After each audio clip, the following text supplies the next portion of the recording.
আসসালামু আলাইকুম সবাইকে। আশা করি সবাই ভালো আছেন, সুস্থ আছেন। আজকে খুবই গুরুত্বপূর্ণ একটা বিষয় আলোচনা করব, যেটা আপনারা অবশ্যই থাম্বনেইল বক্সে দেখতে পেয়েছেন।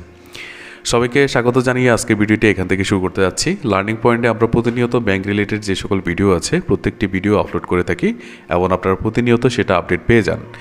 আজকের ভিডিওতে আমরা আলোচনা করব, আপনারা যদি পোস্ট অফিস বা ডাকঘর যেটাই বলেন না কেন, এখানে যদি 1 লক্ষ টাকা 3 মাস অন্তর মুনাফাভিত্তিক সঞ্চয়পত্রে টাকা জমা রাখেন, সেই ক্ষেত্রে আপনি কত টাকা পাচ্ছেন এবং কোথায় গিয়ে আপনি এটা করবেন এবং কি কি কাগজপত্র আপনার প্রয়োজন হবে সেই বিষয়ে আজকে বিস্তারিত আলোচনা করব।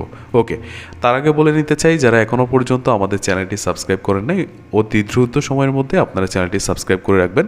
এবং কেন করবেন? কারণ প্রতিনিয়ত ব্যাংক রিলেটেড যে সকল ভিডিও আছে আমরা কিন্তু সকল অথেন্টিক তথ্য কিন্তু এখানে আপলোড করে থাকি। ওকে, প্রথমে চলে যাচ্ছি 3 মাস অন্তর মুনাফাভিত্তিক সঞ্চয়পত্রের ক্ষেত্রে আমরা প্রথমত অথেন্টিক যে তথ্যটি সেটা জানার জন্য জাতীয় সঞ্চয় অধিদপ্তরে চলে আসছি। দেখতে পাচ্ছেন যে তাদের যে ভেরিফাইড সরকারি যে ওয়েবসাইটটি রয়েছে, এখানে আসার পরে তাদের যে সঞ্চয় স্কিমগুলো দেখতে পাচ্ছেন, এখানে অনেকগুলো সঞ্চয় স্কিমের কথা বলা হয়েছে, যেমন সঞ্চয়পত্র সমূহ, সঞ্চয় বন্ড সমূহ এবং ডাকঘর সঞ্চয় ব্যাংক। এই বিষয়গুলো বিস্তারিত আলোচনা করা হয়েছে এবং প্রত্যেকটি বিষয় কিন্তু তারা ওয়েবসাইটে ডিটেলস আকারে দিয়ে দেওয়া হয়েছে। যেহেতু আপনাদের অনেকেই হচ্ছে যে তথ্যগুলো বুঝতে একটু সমস্যা, সেক্ষেত্রে আমরা বিষয়টি সমাধান করে দিচ্ছি। 3 মাস অন্তর মুনাফাভিত্তিক সঞ্চয়পত্র এবং সর্বোচ্চ এটার মেয়াদ হচ্ছে 3 বছর, এটা কিন্তু তারা তাদের ওয়েবসাইটে বলা হয়েছে। এবং প্রত্যেকটি অ্যামাউন্ট কিন্তু গুণিতক আকারে হবে, যেমন 1 লক্ষ, 2 লক্ষ, 5 লক্ষ, 10 লক্ষ, এইভাবে সর্বোচ্চ গুণিতক আকারে হবে। আপনি এটা চাইলে কিন্তু জাতীয় সঞ্চয় অফিস এবং জাতীয় সঞ্চয় বিশেষ ব্যুরোসমূহ থেকে এবং বাংলাদেশ ব্যাংকের যে সকল শাখা আছে সেখান থেকে ক্রয় করতে পারবেন। বাণিজ্যিক ব্যাংকের অনেকগুলো শাখা কিন্তু এই সঞ্চয়পত্রটি বিক্রয় করে থাকে। এছাড়া ডাকঘর বা পোস্ট অফিস থেকে কিন্তু আপনি এই সঞ্চয়পত্রটি ক্রয় করতে পারবেন, যেটা আমরা ইতিমধ্যে আলোচনা করছি।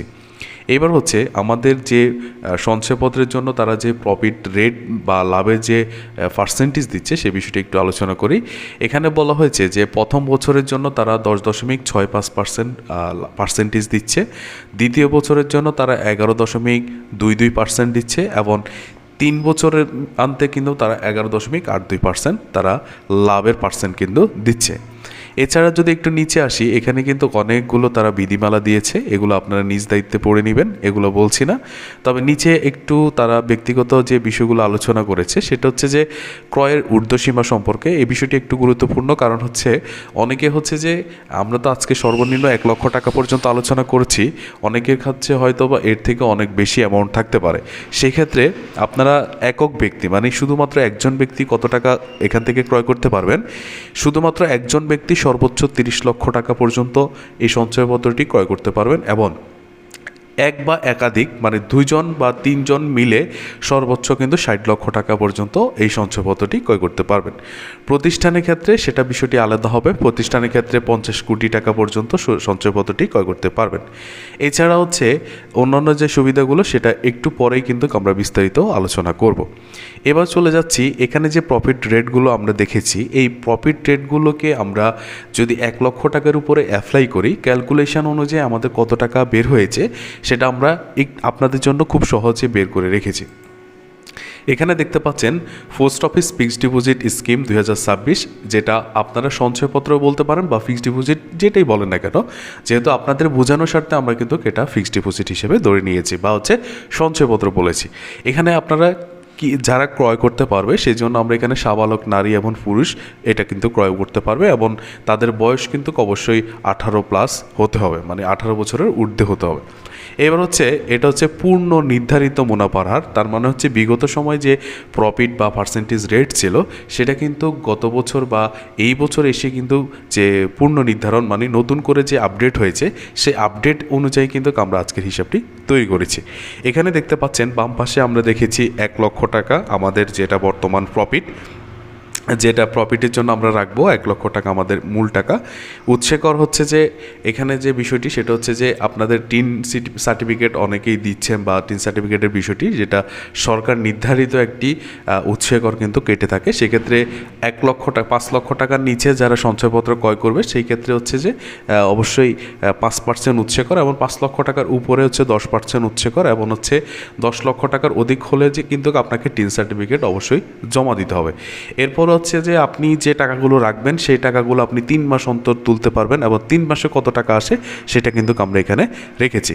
এবার দেখেন প্রথম প্রথম বছরান্তে আপনি যদি 1 লক্ষ টাকা সঞ্চয়পত্র ক্রয় করে থাকেন সেই ক্ষেত্রে 2760 টাকা আসে। এখন উৎস গড় হচ্ছে 138 টাকা কিন্তু এই লাভের থেকে কাটা যাবে। কাটা যাওয়ার পরে আপনি প্রত্যেক 3 মাস অন্তর আপনি 2622 টাকা পাবেন। দ্বিতীয় বছরান্তে আপনার লাভের পরিমাণ আসে 2912 টাকা, সেখান থেকে 146 টাকা কাটা যাওয়ার পরে আপনি কিন্তু 3 মাস অন্তর পাচ্ছেন 2767 টাকা। এবার হচ্ছে 3 বছরান্তে তৃতীয় বছরান্তে আপনি পাচ্ছেন 3075 টাকা এবং এখান থেকে আপনার 154 টাকা কাটা যাবে। আপনি সর্বশেষ 3 মাস অন্তর পাচ্ছেন 2921 টাকা। এখানে কিন্তু যে প্রফিট বা যে লাভের বিষয়গুলো আপনাদেরকে বুঝিয়েছি এটা হচ্ছে 1 লক্ষ টাকার বিপরীতে প্রত্যেক 3 মাস অন্তর কিন্তু আজকে যে প্রফিটের বিষয়গুলো আমরা কিন্তু এটা বুঝেছি। এবার হচ্ছে আপনার যে বিষয়টি আলোচনা করব সেটা হচ্ছে নিচে আমরা একটা নোটস দিয়েছি যেটা আপনারা খেয়াল করেছেন।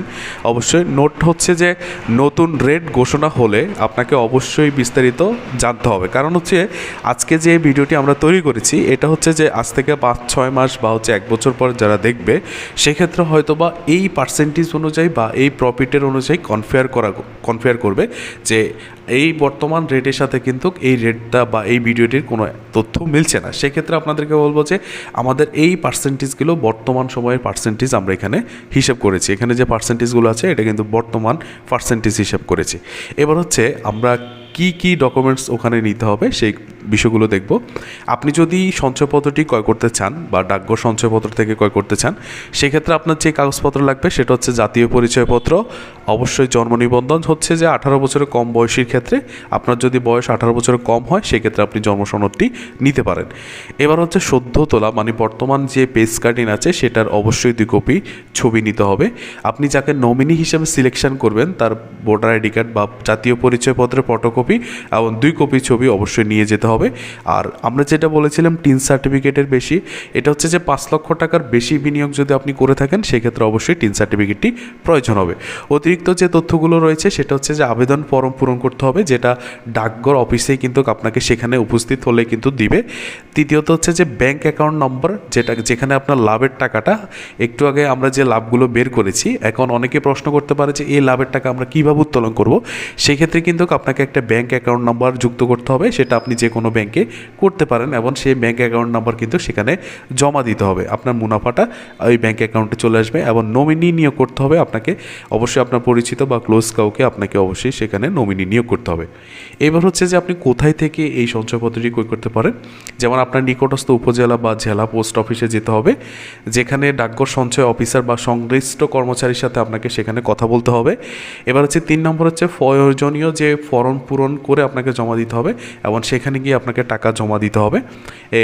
তারপর হচ্ছে যে আপনার নামে একটি সঞ্চয়পত্র বা হিসাব খোলা হবে এবং সেখানে প্রয়োজনীয় কাগজপত্র দেওয়ার পর আপনাকে একটি সঞ্চয় বই পাবেন, সেইখানে আপনাকে অবশ্যই সঞ্চয় বই দেওয়া হবে। আশা করি এই প্রত্যেকটি বিষয় কিন্তু আপনারা বুঝতে পেরেছেন। এই ছিল আজকের বিস্তারিত। এতক্ষণ পর্যন্ত আমাদের সাথে থাকার জন্য আপনাদের সবাইকে ধন্যবাদ।